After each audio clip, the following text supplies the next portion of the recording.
Fala galera, tudo bem com vocês? Professor Eduardo Santos na área, para a gente dar início a mais uma aula aqui para a nossa revisão para o quarto ENAM.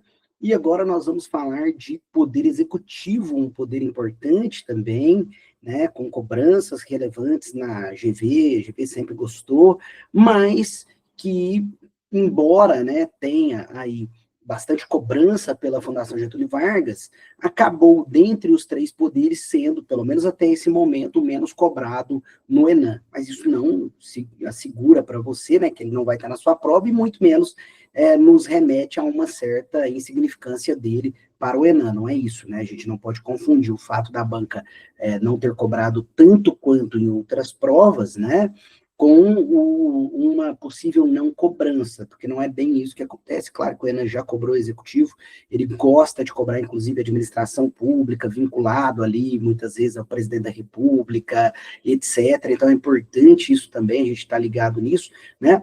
Mas, claro, aquela estrutura básica ali do executivo, presidente, presidencialismo, né, envolvimento ali de imunidades, crimes do presidente, isso aí é realmente o ouro ali, e a gente sabe que isso é cobrado, vai ser cobrado, né, isso continua, então a gente vai fazer uma revisão boa, muito boa, desses temas, tá bom? Então vamos lá, deixa eu já puxar aqui, né, para a sua tela, compartilhando a nossa tela com vocês. Opa, peraí, estou achando que eu errei aqui, peraí. Deixa eu só, é verdade, tenho que clicar nesse botão aqui, aí, quem sabe faz ao vivo, né, gente? Vamos lá, agora sim, compartilhando aqui a tela com vocês. Errei, né?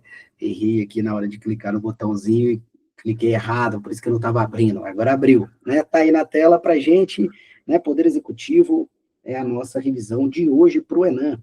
E vamos lá, a gente começa, né, com o presidencialismo, né, na Constituição de 1988.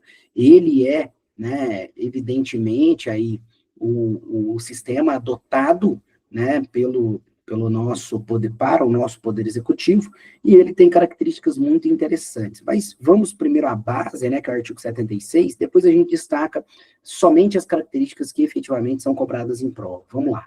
Primeiro, né, diz o 76 que o poder executivo, então, será exercido pelo presidente da República, auxiliado pelos seus ministros. Isso deixa claro, né, que o executivo, ele é titularizado pelo presidente, tá? Então, ministros não titularizam de maneira alguma, tá, esse poder. O titular é só o presidente. Os ministros são meros auxiliares, eles não titularizam o poder executivo, tá? Maravilha. Tem. Agora, há um detalhe extremamente importante aqui, quando se trata, né, de presidencialismo, e eu até trouxe o conceito aqui de presidencialismo, que está no meu manual, lá no Manual de Direito Constitucional do Zero Direito, mas que condensa exatamente isso que eu vou falar. É importante que a gente se lembre que o presidencialismo ele é uma forma de governo na qual eu tenho, né, o presidente da República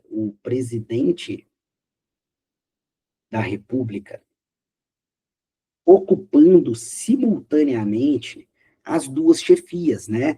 A chefia de Estado e também a chefia de governo. Isso é muito relevante, muito relevante. Por quê? Porque existem países que têm presidente da República, mas que não são presidencialistas. Vou repetir, existem países no mundo que eles possuem presidente da República, mas não são presidencialistas. Então, eu posso, por exemplo, eleger um presidente da República como chefe de Estado, mas adotar o parlamentarismo, né, para tirar ali a minha chefia de governo. Então, meu chefe de governo é o primeiro-ministro, que vem da maioria parlamentar, mas o meu chefe de Estado é um presidente da República eleito. Perceba. Então, não é porque tem presidente que é presidencialista, tem que tomar esse cuidado, né? Presidencialismo, ele exige que o presidente da República ocupe as duas chefias, a chefia de Estado e a chefia de governo, tá bom? Essa é uma ideia extremamente importante. Então, eu até trouxe o conceito, veja, tá aqui, né, lá do nosso manual, que diz que o presidencialismo, então, ele identifica-se pela independência do executivo e do legislativo, concentrando as funções executivas na mão do chefe do Poder Executivo, que exerce tanto atribuições de chefia de Estado, quanto atribuições de chefia de governo. Então, isso deixa bem claro para a gente. Tá, falando em parlamentarismo, é interessante a gente fazer uma divisão e até uma comparação entre esses dois modelos, né? Por quê? Porque são os dois modelos que já foram adotados no Brasil. É muito interessante isso, né? Muita gente não se lembra que ao longo da nossa história constitucional, nós já adotamos, tá? Nós já adotamos o parlamentarismo. Foi muito rápido, foi, né? Mas nós adotamos, tá? Que foi quando, né? Foi de setembro de 1961 a janeiro de 63, né? Menos de um ano e meio, mas nós chegamos a adotar o parlamentarismo. Um outro detalhe importante, né? Além, obviamente, de termos adotado esse sistema parlamentarista nesse período, foi que os referendos, né? Melhor dizendo, e plebiscitos, né, na verdade, na época da revisão constitucional que era prevista para ser feita 5 anos depois da promulgação da Constituição de 88, também tangenciaram esse tema. Né? Foi um momento em que se decidiu, né, o povo pôde opinar se o Brasil deveria continuar sendo, né, um país republicano, ou se teríamos a volta à monarquia, se seríamos presidencialistas ou parlamentaristas. Então, tudo isso foi objeto também de decisão. Então, por isso é relevante o estudo comparativo aqui de presidencialismo e parlamentarismo, tá? Muito relevante, inclusive. Tá bom. Bem, e aí a gente já tem, né, as principais diferenças. Veja, em primeiro lugar, né, no presidencialismo, a chefia de Estado e a chefia de governo fica na mão do presidente da República, enquanto no parlamentarismo, a chefia de governo vem da maioria parlamentar e a chefia de Estado, ela vem de outra forma. Você pode ser uma monarquia, você pode ter um rei, como tem lá na Inglaterra, mas pode vir da eleição popular, pode ser um presidente da República, pode vir de uma eleição indireta. Então, assim, eu posso ter várias formas aqui da chefia de Estado, enquanto a chefia de governo vem da maioria parlamentar. Esse é o parlamentarismo. Já no presidencialismo, não. As duas ficam nas mãos do presidente da República eleito, tá? Essa é a ideia. Tá bom. Agora, meus amigos, é importante também que a gente perceba que, em razão disso, eu terei uma certa proximidade, até uma certa identidade, né, no parlamentarismo, entre executivo e legislativo. Afinal, o chefe do executivo, o chefe de governo, que é quem governa efetivamente, vem da maioria do parlamento, vem da maioria dos legisladores. Então, tem uma certa identidade aqui. Já no presidencialismo, não. Né? Há uma independência, uma autonomia entre legislativo e executivo, que é o nosso caso. Nossa Constituição, ela é muito clara, não apenas em conceber uma separação de poderes, mas também em conceber uma autonomia entre esses poderes, de modo que o executivo brasileiro não depende do legislativo para ser eleito, para ascender ao poder. Tá? A eleição é direta pelo povo. Maravilha.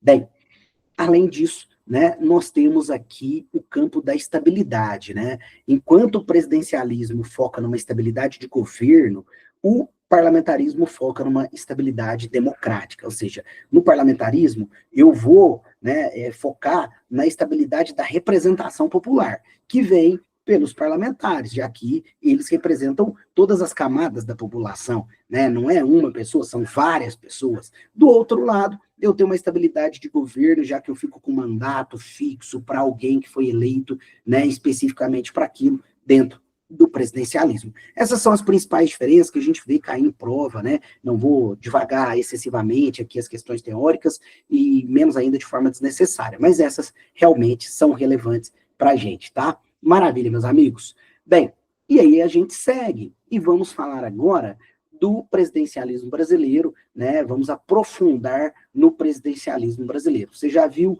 que a Constituição disse que o presidente da República é quem exerce o poder executivo, e no nosso caso, por sermos presidencialistas, vai acumular funções de governo e de Estado, né? Exerce a chefia dos dois. Ótimo.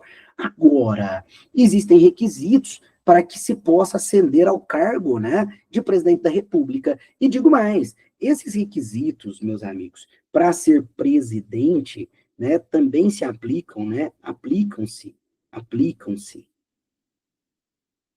também, ao vice-presidente da República. Então, se aplica não só ao presidente, como também ao vice, tá? Então, para ser vice, também tem que preencher esses mesmos requisitos.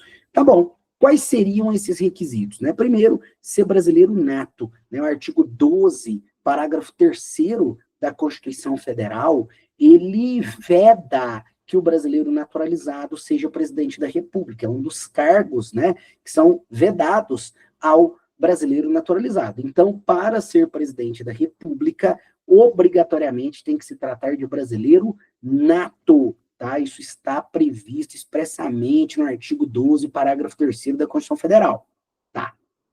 Segundo requisito, eu preciso estar alistado perante a Justiça Eleitoral.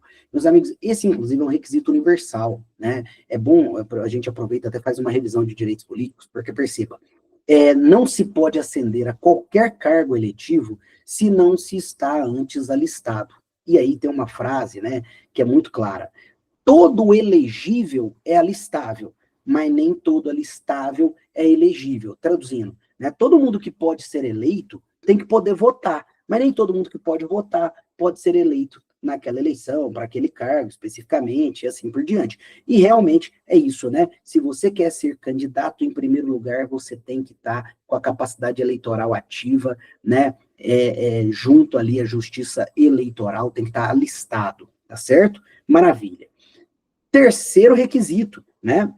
Ele precisa estar no pleno gozo dos seus direitos políticos. Ou seja, não pode estar com o direito político perdido ou suspenso, né? Então, sei lá, está condenado por improbidade administrativa, condenado criminalmente, né? Sentença lá transitada de julgado, ou mesmo condenação em segunda instância, nos termos da lei, né, das inelegibilidades. Então, eu não posso ter direitos perdidos ou suspensos. Além disso, né, obrigatoriamente, eu não posso, né, meus amigos ali, tá com os meus direitos políticos, né, sob qualquer tipo de restrição. Então, eu tenho que ter votado nas últimas eleições, eu tenho que, ou se eu não votei, eu tenho que ter justificado, se não justificou, pago a multa, tem que estar em dia com todas as obrigações políticas, tá? Então, quando se diz estar no pleno gozo, é porque tem que estar em dia com todas essas obrigações e não pode estar com os direitos nem perdidos e nem suspensos, tá bom? Isso precisa ficar bem claro.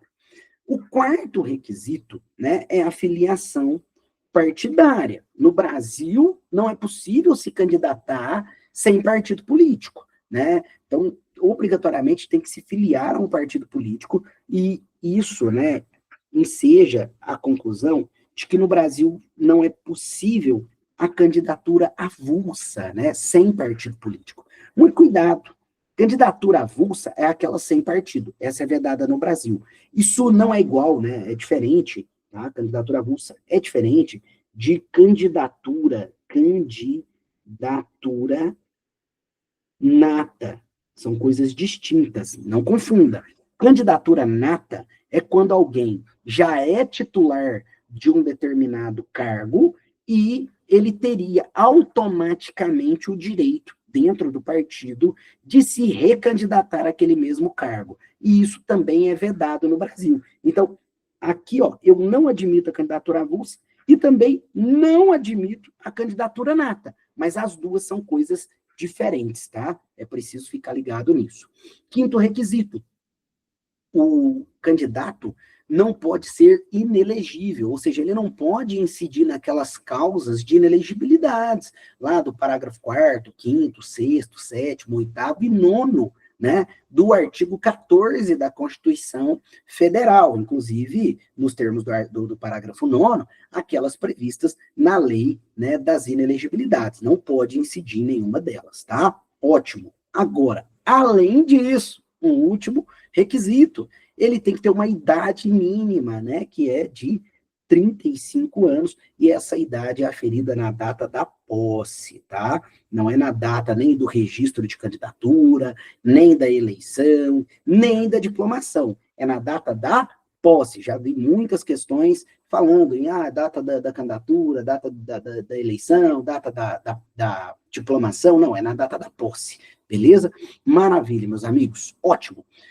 Dito isso, né, visto aqui os requisitos para ser presidente, vamos falar dos cargos, né, dos casos, perdão, de substituição e de sucessão do presidente da República.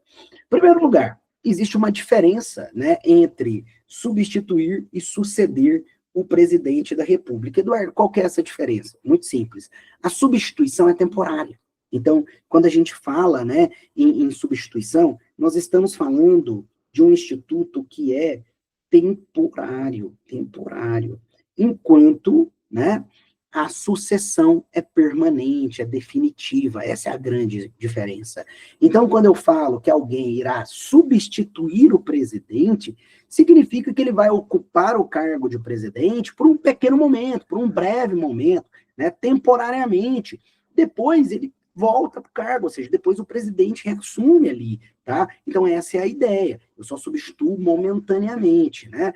E aí a gente chega à conclusão de que a substituição, portanto, ela se dá em quais casos? Nos casos de impedimento, né? E o Instituto do Impedimento é um instituto jurídico que nos remete exatamente aos momentos em que eu tenho afastamentos provisórios daquela autoridade. Então, o impedimento do presidente é o seu afastamento provisório. Ficou doente, precisou fazer um tratamento, né? Ou saiu de férias, ou foi lá representar o Brasil em outro país, né? Então, nesses casos, temporariamente, uma outra pessoa vai assumir. Ali eu tenho uma substituição, tá? Então, nesses casos, quais são as autoridades que podem substituir o presidente? Então, em primeiro lugar, será o seu vice, depois, o presidente da Câmara dos Deputados. Muito cuidado, tem questão que às vezes coloca aqui o presidente do Congresso Nacional. Não é, porque o presidente do Congresso, na verdade, é o presidente do Senado.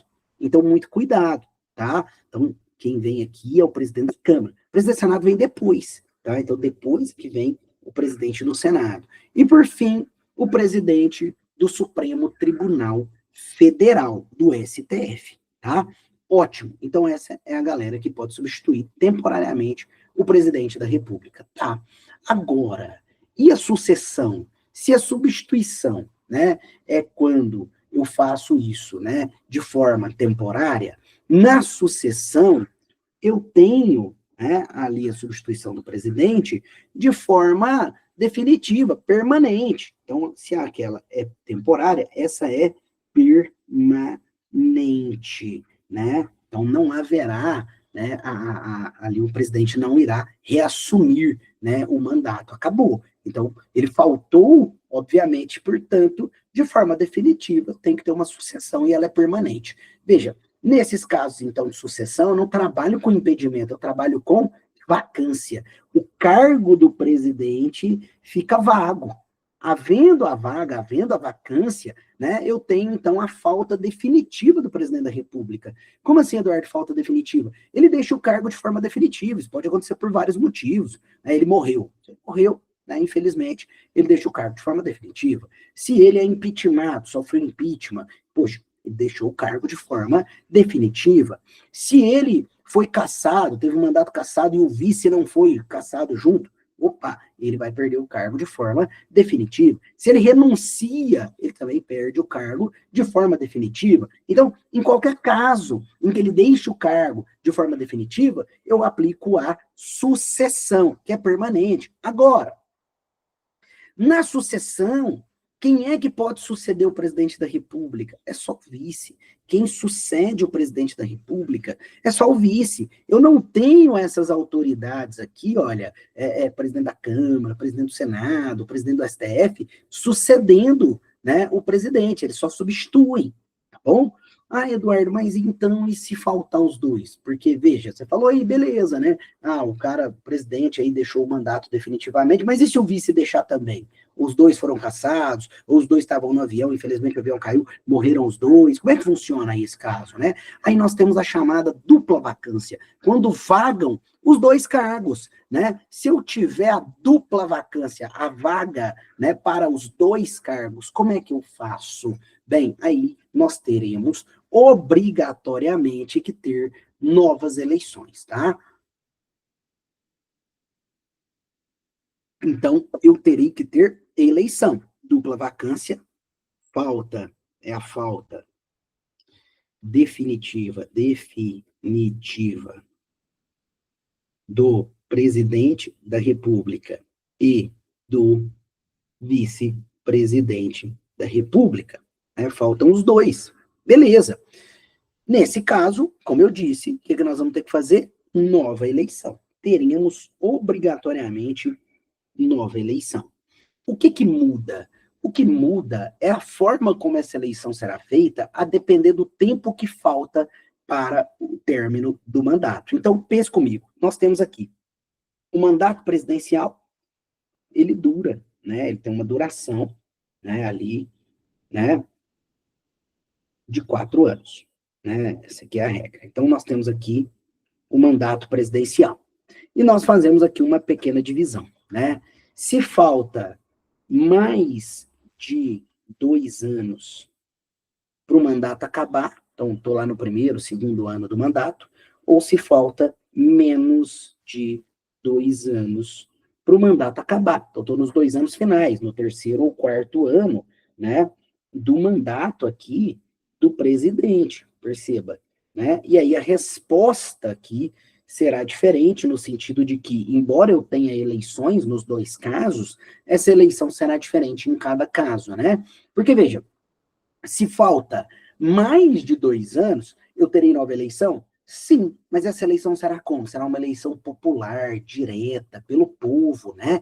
Em 90 dias depois que a última vaga for aberta, né? Ou seja, depois que o último deles ali tiver deixado definitivamente o cargo, tá? Então, nesse caso aqui, faltando mais de 2 anos, a eleição será em 90 dias, né? 90 dias, e será direta, né? Direta é pelo povo, né? Eleição popular. Ótimo. Agora, se eu tiver faltando menos de 2 anos, estou nos últimos 2 anos, né, ali do mandato dele, aí a coisa muda, meus amigos. Se tiver faltando menos de 2 anos, essa eleição, ela não vai ocorrer em 90 dias, ela tem que ocorrer em 30 dias, em até 30 dias. Só que ela não será direta, não, ela será indireta, né? É uma exceção aí à nossa democracia, que é direta, né? A gente sempre vota nos nossos representantes diretamente. Aqui nós temos uma exceção, um exercício de democracia indireta em que os nossos representantes é que vão eleger o presidente, tá? Porque não é o povo, não. Aqui quem vai eleger o presidente é o Congresso Nacional. Ele é quem elegerá o presidente da República. Tudo bem? Precisa ficar bem claro isso daqui. Ótimo. Em qualquer caso, né, esse mandato, ele vai durar até quando? Gente, vai durar até a data, né, inicial do término do mandato, ou seja, dura, né, apenas até completar aquele mandato que estava vigente. Não se tem, o eleito não ganha 4 anos, ele apenas completa o mandato que estava vigente, tá? A gente chama isso de mandato tampão, né? Ele apenas completa aquele mandato que estava acontecendo. Isso é importante também. Então, ele apenas completa, tá? Ele não exerce um mandato do zero. Beleza? Maravilha. Bem, segunda pergunta, né? Inverti aqui, perguntei o mandato tampão por último, perguntei primeiro, né? Mas não tem problema. A pergunta que ficou faltando aqui é a seguinte: quem é que pode se candidatar nessa eleição aqui, né? Seja ela direta ou indireta. Gente, as mesmas pessoas que podem se candidatar nas eleições ordinárias. Então, eu vou ter que preencher aqueles requisitos, né? Obrigatoriamente, olha, o cara tem que ter mais de 35 anos, tem que ser brasileiro nato, tem que estar afiliado a partido político, tá com todos os direitos políticos em dia, etc. Mas, Eduardo, quem é que apresenta o partido, o candidato? Ué, a mesma coisa das outras eleições, é o partido, cada partido pode apresentar um candidato, né, e quem vai votar é o Congresso Nacional, então não muda não, tá, em relação a quem pode ser candidato, não muda nada, tá, é isso. Agora vamos falar das atribuições do presidente da República, esse é um tema muito caidor, tá, na Fundação Getúlio Vargas, as provas da GV gostam muito do artigo 84, inclusive o Enan já cobrou, tá? Então o artigo 84 é queridíssimo, não é queridinho, ele é queridíssimo da GV e o Enan já cobrou. Então vamos lá. Olha só, em primeiro lugar, artigo 84 tem um rol, você sabe que você vai ter que ler ele, se familiarizar com ele, né? Mas esse artigo 84 a gente precisa compreender, especialmente alguns detalhes dele, e é o que a gente vai fazer aqui juntos. Eu não vou ficar lendo todos os incisos, mas nós precisamos entender esse artigo 84 juntos aqui, os detalhes muito perguntados em prova. Então vamos lá. Em primeiro lugar, artigo 84, ele diz assim, compete privativamente ao presidente da República. Se compete privativamente, em regra, quem tem que fazer é ele, né? Mas aí nasce aquela questão importante, Eduardo, tudo que está aí no 84 cabe ao presidente, né? Tem vários incisos, ele é que vai ter que fazer, mas eu queria saber o seguinte, ele não pode delegar o que está aí, não? Será que ele não poderia delegar para alguém? Aí vem a resposta. Ele até pode delegar, mas não é tudo. São pouquíssimas atribuições que ele pode delegar, né? E também não pode delegar para qualquer um. Então vamos ver essa delegação, vamos, está no parágrafo único do próprio artigo 84. Ele diz assim, o presidente da República poderá delegar, né, as atribuições mencionadas nos incisos 6, 12 e 25, primeira parte. Perceba que a primeira parte aqui, o 25 não é inteira, é só a primeira parte dele, tá? E aí ele diz a quem? Quem é que vai poder receber essas atribuições por delegação, tá? Os ministros de Estado, o procurador-geral da República, chefe do Ministério Público da União, o advogado-geral da União, que inclusive tem status de ministro de Estado, né? Que observarão os limites traçados nas respectivas delegações, ou seja, embora delegue-se ali, né, ele não delega tudo, ele delega apenas aquilo que ficar expresso, né, naquele decreto de delegação, é isso. Então, ótimo. Então, eu já sei, Eduardo, são essas três competências, vamos ver elas, vamos ver essas três atribuições que ele pode delegar, então, a essas autoridades? Está aqui, então. Primeiro é o inciso 6. O que o inciso 6 traz? Ele traz o famoso decreto autônomo, né? Esse inciso ele traz o chamado decreto autônomo, ou independente, né? Eu não vou fazer comentários sobre ele agora, não. Por quê? Porque tem um slide para falar dele especificamente, porque ele é muito relevante. Então, como eu vou falar dele separadamente, não tem necessidade da gente falar dele agora, né? Vamos falar dele daqui a pouquinho, que fica melhor, né? Tá. Então, tá aqui o inciso 6, seria o primeiro, o decreto autônomo. Beleza. Agora, além disso, ele fala também do 12. O inciso 12 também é delegado, né? Você pode, então, passar, né, para o ministro de Estado, procurador-geral da República, advogado-geral da União. O que pode ser passado no 12? A concessão de indulto, a comutação de penas, com audiência, se necessário, inclusive, dos órgãos instituídos em lei. Mas isso aqui fica delegado, tá bom? Pode ser delegado, melhor dizendo, né? Claro. Por fim, nós temos aqui, né, que o 25 também pode ser delegado, mas não é o 25 todo, é só a primeira parte. Então, veja, o 25 diz assim, prover e extinguir os cargos públicos federais na forma da lei. Poxa, Eduardo, qual que é a primeira parte? Poxa, prover, extinguir não pode. Então, veja, olha, prover os cargos públicos federais na forma da lei. Isso aqui pode ser delegado. O extinguir não pode, não, né? Extinguir não pode delegar, não. Então, vou colocar aqui em vermelho, né? Para a gente poder ver isso aqui, ó. Extinguir não pode. É só a primeira parte, então eu só posso delegar, né? O provimento do cargo. A extinção, eu não posso. Então, ficou bem claro aqui para a gente o que ele pode delegar, o que ele não pode delegar. Tá, ótimo.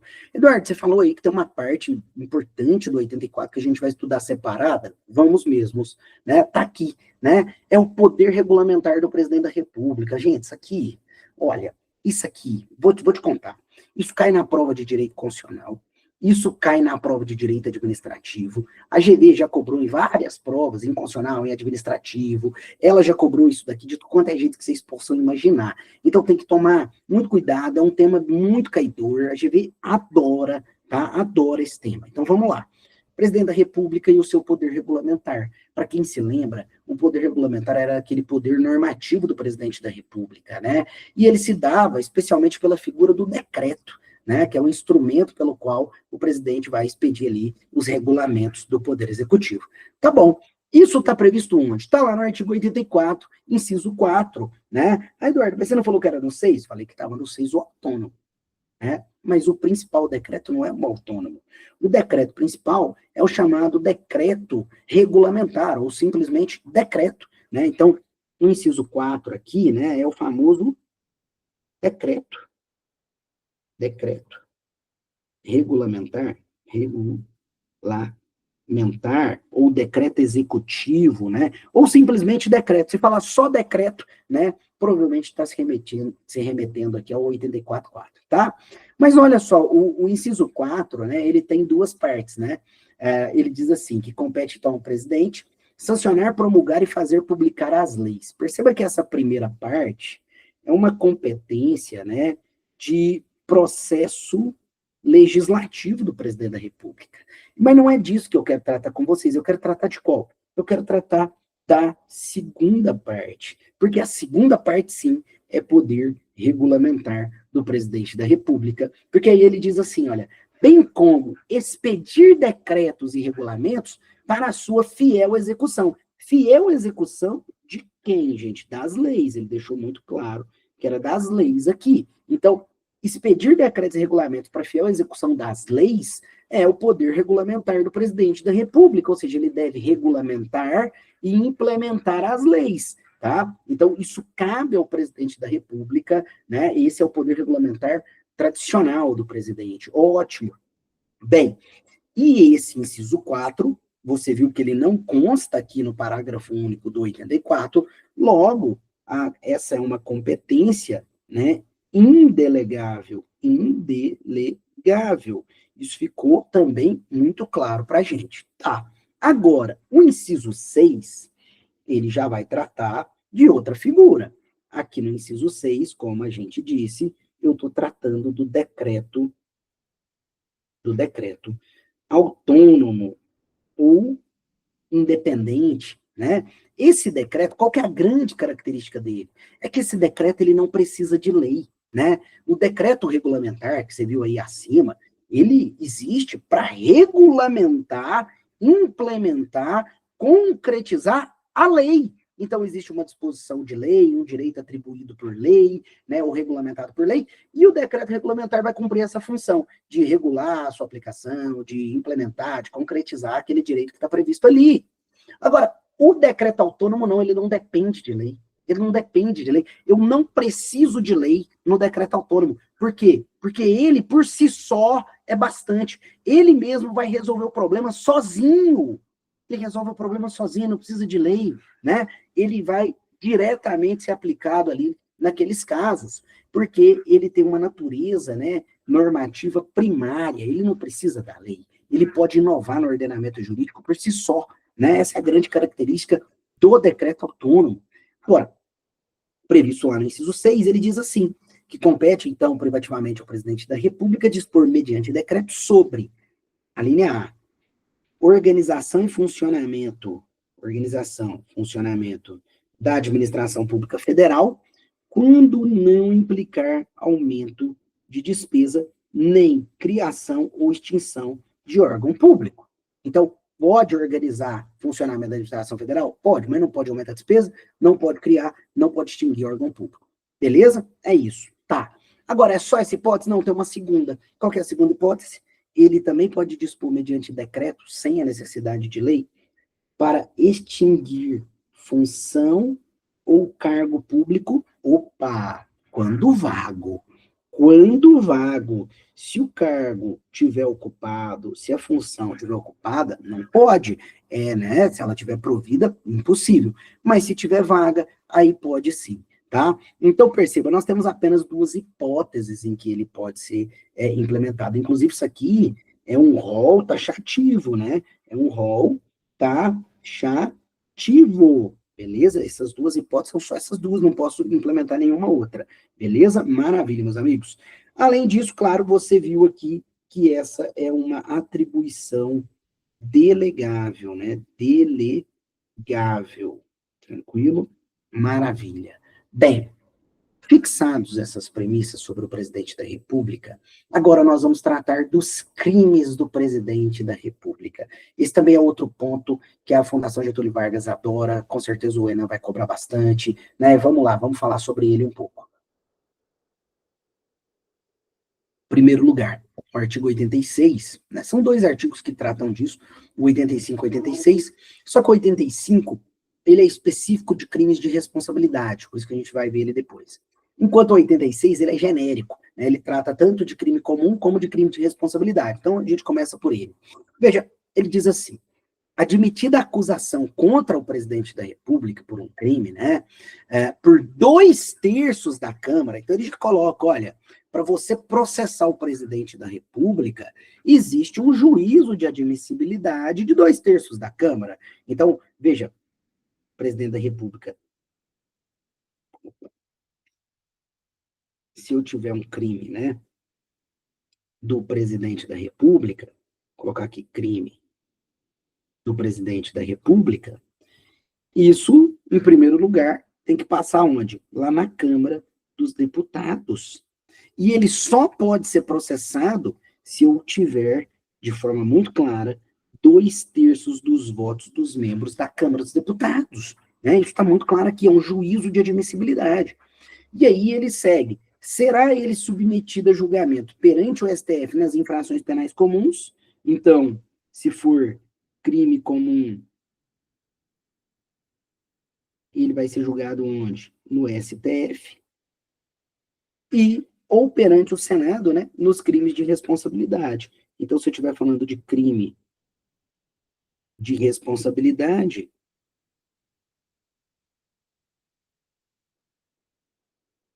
ele responde no Senado Federal. Perceba, então, que quem julga o presidente ou é o STF em caso de crime comum, ou é o Senado em caso de crime de responsabilidade. Eu já vi muita alternativa falar assim, olha, o Congresso Nacional é que julga o presidente da República em caso de crime de responsabilidade. Não é não, não é o Congresso não, porque a Câmara não julga, quem julga é o Senado. A Câmara apenas faz um juízo de admissibilidade, ou seja, ela permite ou não permite que ele seja julgado. São coisas diferentes. Muito cuidado, tá, com esse tipo de alternativa. Parágrafo 1º. O presidente da República ficará suspenso de suas funções. Inciso 1. Nas infrações penais comuns, se recebida a denúncia ou queixa-crime. Ou seja, meus amigos, se a denúncia ou a queixa-crime for recebida pelo STF. Então, perceba, olha só, chegou a denúncia na Câmara, ele fica suspenso? Não. A Câmara votou, foi favorável, 2/3 dos votos, a Câmara aprova que ele pode ser processado pelo STF por crime comum. Já vai ficar suspenso? Não, porque primeiro tem que chegar no STF, o STF vai pegar a denúncia, vai avaliar e vai ver se recebe ou não, porque ele pode chegar à conclusão seguinte, olha, beleza, chegou a denúncia aqui, vocês querem que eu processe ele, mas eu tô lendo a denúncia aqui, a denúncia é vazia, eu não vou nem receber, né, a denúncia é vazia, eu não vou nem receber. Então, perceba, aqui é muito claro, né, é se recebida a denúncia ou queixa-crime pelo Supremo Tribunal Federal. É nesse momento que ele fica suspenso, tá? E por que eu tô falando isso? Porque no caso, na época do impeachment da presidente Dilma, que é o inciso 2, isso foi relevante. Vamos lá. 2. Nos crimes de responsabilidade, após a instauração do processo pelo Senado. Então, na época, né, a Dilma, ela teve lá, né, a Câmara dos Deputados aprovou, né, que ela pudesse ser processada por crime de responsabilidade, isso foi para o Senado, automaticamente ela ficou suspensa? Não, porque primeiro o Senado tinha que instaurar o processo, e para instaurar o processo, o próprio Senado faz uma votação, está previsto no regimento interno, então ele faz lá uma votação, né, e aí se admite, né, previamente ali a processabilidade, aí assim é que abre o processo. Então, ela não ficou suspensa com a mera admissão da Câmara, muito cuidado, e aí isso aí já foi cobrado em prova, beleza? Muito cuidado com isso, tá? Maravilha. Parágrafo 2º, né? Se decorrido o prazo de 180 dias, o julgamento não tiver concluído, né, será o afastamento do presidente sem prejuízo do regular procedimento do processo. Cessará, né, o afastamento. Ou seja, uma vez suspenso, essa suspensão, ela dura quanto tempo? Ela dura até 180 dias. Deu 180 dias que ele está suspenso, não concluiu o processo, ele retoma o cargo, ele volta para o exercício do cargo. Ah, Eduardo, mas aí o processo, o que acontece com o processo? Continua lá o processo até concluir, mas ele volta para o exercício do cargo, tá? Parágrafo 3º. Enquanto não sobrevier sentença condenatória, nas infrações penais comuns, o presidente da República não será sujeito à prisão. Isso daqui é uma cláusula, né, muito interessante do presidente da República, né, de imunidade formal em relação à prisão. Nós vamos avaliar ela de forma específica. Depois, ele diz que o presidente da República, na vigência do seu mandato, não pode ser responsabilizado por atos estranhos ao exercício das funções. Outra cláusula específica que traz para a gente a chamada cláusula de irresponsabilidade penal relativa do presidente da República, e nós vamos avaliar ela também de forma separada. Vamos lá? Então, imunidades do presidente. A primeira formal, né, a imunidade formal em relação ao processo. É um juízo de admissibilidade, você viu, para que o presidente da República seja processado. O que é exigido? Obrigatoriamente, um juízo de admissibilidade da Câmara, seja em crime comum, seja em crime de responsabilidade. Eu preciso, obrigatoriamente, que 2/3 dos membros da Câmara aprovem, senão não vai nem ser processado, né? Essa imunidade, diz o artigo 51, inciso 1, ela é extensível ao vice-presidente da República e aos ministros de Estado, né? Agora, o Supremo Tribunal Federal, ele já decidiu que essa imunidade ela não se estende a coautores que não tenham, né, foro, né, ali no tribunal, que não tenham, né, em razão dos seus cargos, essa mesma imunidade. Então, se aquela pessoa que está sendo julgada junto com o presidente, não há previsão na Constituição Federal que aquela imunidade se estende a ela, ela não vai ter essa imunidade. É isso. Tranquilo. Agora, além da imunidade formal em relação ao processo, a gente viu que ele tem mais duas. A segunda, imunidade formal em relação à prisão. A gente acabou de ler. Presidente da República só pode ser preso após sentença penal condenatória. Sem sentença penal condenatória, não pode ser presa, né? É isso. Então, não cabe prisão em flagrante, não cabe prisão preventiva, não cabe prisão cautelar, nem em caso de crime inafiançável, em flagrante, não, em nenhum caso, tá? É isso. Cláusula penal, né? Cláusula de responsabilidade penal relativa. Gente, essa você acabou de ver comigo. Olha aqui. Ela diz assim, é o parágrafo 4º. O presidente da República, na vigência do mandato, não pode ser responsabilizado por atos estranhos ao exercício das funções. Ou seja, o que essa cláusula traz para a gente? Vou até desenhar que fica melhor. Ela traz para a gente a seguinte ideia. Para que eu responsabilize o presidente da República, ele tem que ter cometido o crime durante o mandato. Né? Suponhando que esse aqui seja o prazo do mandato dele, né, do início ao fim. Qualquer ato que ele cometeu fora desse período, então antes, né, desse período, vamos colocar desse jeito, olha, se ele cometeu um crime aqui, antes do mandato, ele não vai responder durante o mandato, né? Então, assim, olha, se ele cometeu um crime antes de assumir o cargo, meus amigos, ele não vai responder por esse crime durante o exercício do mandato. Claro, né, durante esse período, a prescrição do crime fica suspensa, e ele vai responder depois, né? Porque depois que acaba o mandato dele, a prescrição volta a correr e ele vai poder responder por aquele crime normalmente. Mas durante o mandato ele não responde. Mas tem uma segunda conclusão também. Crimes que ele cometa durante o mandato, não é por todos que ele vai responder. Ele só vai responder por aqueles que têm uma relação com o mandato. Se for um crime em ofício, né? O dispositivo foi muito claro. Então, se eu tiver aqui, por exemplo, né, um crime sem relação, né? Isso aqui é um crime 2, né? O primeiro está ali, antes do mandato. O segundo está aqui, crime sem relação com o mandato. Também não responderá durante o mandato, só depois. Agora, para ele responder, aí eu tenho que estar nesse perfil aqui, olha. Eu tenho que ter um crime durante o mandato em ofício. Um crime em ofício, ou seja, no exercício do mandato em relação às funções que ele tem. Maravilha. Eduardo, então ele comete um crime em ofício, aí ele vai responder, né, por esse crime. Não, não é que ele vai, ele pode responder. Por quê?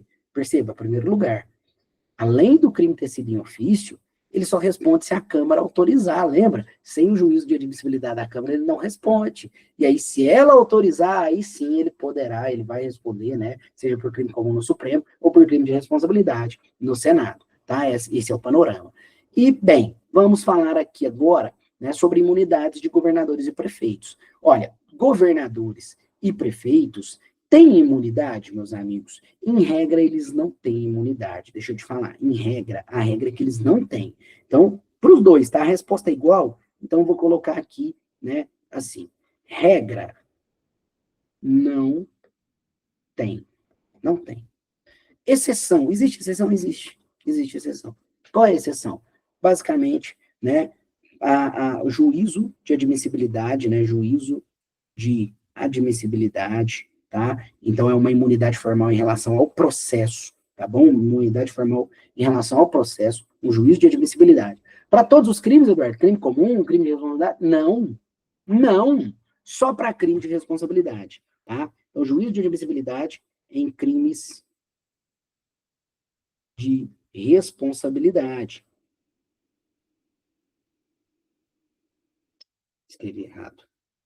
De responsabilidade. Ah, Eduardo, isso aí está previsto na Constituição Federal? Em qual artigo? Não está na Constituição. Está em legislação federal. Está em lei federal. Tá? Então, cuidado. Não está nem na Constituição, está em legislação federal. Mas a legislação federal pode prever imunidade? Pode. O que ela não pode é furo. Furo é só a Constituição. Cuidado. Tá? Ótimo. Agora, crimes de responsabilidade do presidente da República, já que nós estamos falando de crime de responsabilidade, vamos começar pelo presidente, né? Olha, o artigo 85, ele diz que são crimes de responsabilidade os atos do presidente que atentem contra a Constituição Federal, especialmente contra. E aí ele traz um rol, né? Existência da União, probidade administrativa, lei orçamentária, traz um rol, tá? E esse rol acaba tendo detalhamento onde? Numa legislação especial, a lei de crime de responsabilidade. O próprio parágrafo único diz isso, né? Esses crimes serão definidos em lei especial que estabelecerá as normas de processo e julgamento. Então fica muito claro aqui, né, que eu exijo uma legislação específica para o tema. Tá. E eu tenho, inclusive, uma súmula vinculante sobre o assunto, que diz que as normas de crime de responsabilidade e o estabelecimento das respectivas normas de processo e julgamento são de competência legislativa privativa da União. Então, só a União pode legislar sobre o tema. Por isso que eu posso ter imunidade em relação a esses crimes prevista, desde que na legislação federal, tá? Tá aqui um panorama, inclusive, desse julgamento por crime de responsabilidade, é um esqueminha que a gente tem, né, aqui sintetizando, né, como é que esse julgamento funciona. Você viu que eu apresento uma denúncia na Câmara, a Câmara pode ou não aceitar a denúncia, se ela aceita por 2/3 dos seus membros, se não, tem que arquivar, né? Aceito, vai para o Senado, o Senado recebendo, ele vai instaurar o processo, fica suspenso o presidente, tem todo um procedimento, né, em que se tem o contraditório, a ampla defesa, e por fim eu vou para uma votação nominal, em que os membros do Senado vão condenar ou absolver, né, o presidente da República. O detalhe é que esse julgamento, embora ocorra no Senado, no crime de responsabilidade, ele é presidido pelo presidente do STF. Só que o presidente do STF aqui, ele não julga, ele não vota, não, né? Ele funciona mais ou menos como juiz no tribunal do júri, né? Ele conduz a audiência, conduz o processo e faz a sentença de acordo com o que votaram ali os senadores. Ele mesmo não pode votar, tá? É isso. Bem, e aí, né, não atingido 2/3, eu absolvo, atingido 2/3, eu condeno, né? E segundo a Constituição, a sanção seria a perda do cargo e a inabilitação por 8 anos. Só que no caso da Dilma, isso aqui foi fatiado, né? Julgou-se separado a perda do cargo da inabilitação.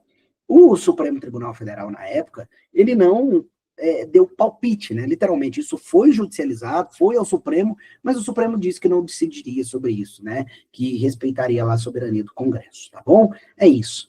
Aí, a gente tem uma tabelinha muito legal para a gente poder arrematar tudo isso e já trazer também as informações sobre o julgamento dos crimes dos governadores e prefeitos. Veja, olha só. Então, o presidente da República, que a gente viu completinho, ó, para ele ser julgado, eu sempre vou exigir a autorização da Câmara dos Deputados por 2/3. E o julgamento, né, por crime de responsabilidade no Senado, também exige 2/3 para ser condenado. Por crime comum, o julgamento é no Supremo Tribunal Federal. Ponto. Governadores de estado, por crime comum, são julgados no STJ, tá? Já por crime de responsabilidade, eles são julgados por um tribunal especial, né? É um órgão formado por 5 desembargadores do Tribunal de Justiça, 5 deputados estaduais, e é presidido pelo presidente do Tribunal de Justiça, que nesse caso vota, mas só vota com voto de Minerva, traduzindo, se ficar empatado. Se não ficar empatado, ele não vota, tá? É isso. Bem, e nesse caso, como eu disse, existe autorização da Assembleia Legislativa, juízo de admissibilidade, imunidade formal em relação ao processo, né, por maioria absoluta, artigo 77 da Lei 1079, tá? Bem, em relação aos prefeitos, julgamento por crime comum, tem foro? Tem foro, tribunais de segundo grau, Tribunal de Justiça, Tribunal Regional Federal, se o crime for federal, ou Tribunal Regional Eleitoral, se o crime for eleitoral, tá? Prefeito é julgado por crime de responsabilidade onde? Na Câmara Municipal de Vereadores, tá? Ele só pode ser condenado também aqui por 2/3 dos membros, né? Enquanto lá o governador é por maioria absoluta, aqui são 2/3 dos membros para que ele seja condenado. Tem um detalhe, é que o prefeito também tem o juízo de admissibilidade, uma imunidade formal em relação ao processo do crime de responsabilidade.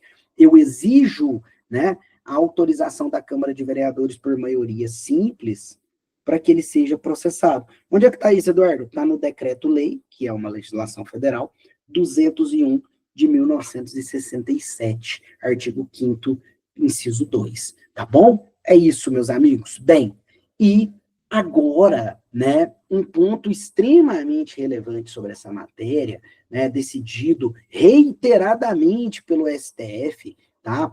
Já tínhamos julgados da STJ até em sentido contrário, depois o Supremo pegou a questão, uma turma julgou de um jeito, a outra julgou do outro, mas depois o Supremo veio bater o martelo e já tem mais de um julgado com o martelo batido de que deve ser assim, né? Veja a questão. As investigações e os inquéritos contra os chefes do Executivo tem que ter autorização do tribunal competente? Você viu aqui, olha. Se é prefeito, tribunal de segundo grau. Se é governador, STJ. Se é o presidente, STF. Mas e a investigação contra eles? Esses tribunais têm que autorizar? Tem que autorizar. Os inquéritos, investigações do MP, além de autorizadas pelo tribunal respectivo, tem que correr perante o tribunal, com a fiscalização, com o controle do tribunal, tá certo? Isso é obrigatório, segundo o Supremo Tribunal Federal. Fechou? Maravilha, meus amigos. Bem, era isso hoje, né? Trouxe aí para vocês o manual, para vocês poderem, né, conhecê-lo, quem ainda não conhece, tá? E fico à disposição, como sempre, né? Tem dúvida, manda para mim, vamos conversar, vamos tirar todas as suas dúvidas até esse ENAM. Bora quebrar essa banca, bora fechar esse ENAM.